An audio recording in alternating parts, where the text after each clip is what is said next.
When we want to assess the evolution process of the student during their apprenticeship, we should remember that this is something where both you as a mentor and the learner's supervisor in the education center need to be involved.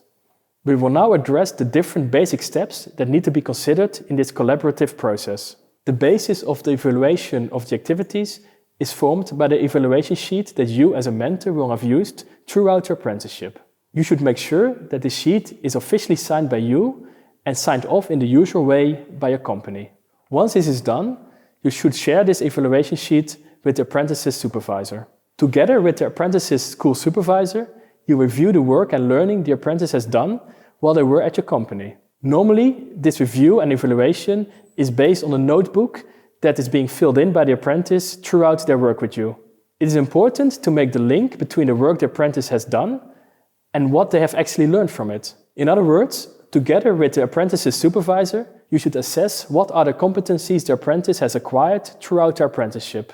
This is in particular related to new knowledge and skills the apprentice has obtained during their work with you, as well as more personal competencies and attitudes which are related to working in a professional environment.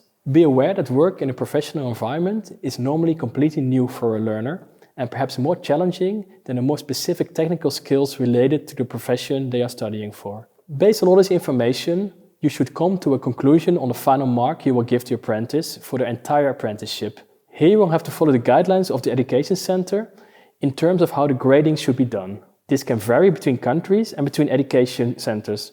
It can, for example, have the form of a percentage between 1 and 100, a mark between 1 and 10, or a simple pass or fail statement. Whatever the system you are expected to follow, it is always important to remember that the final mark should be a true reflection of the learning outcomes the apprentice has gained.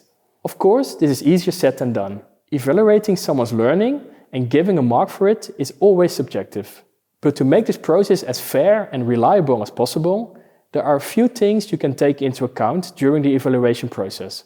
Firstly, it is always advisable to keep a written record of your observations and assessment. For example, by using an observation grid with clear criteria. It would also be useful to not have just one overall assessment of the apprentice at the end of the apprenticeship, but instead to build in a number of evaluation moments. Also, make sure that the evaluation instruments you use cover all the learning outcomes. For this, it can actually help to use a combination of different evaluation methods.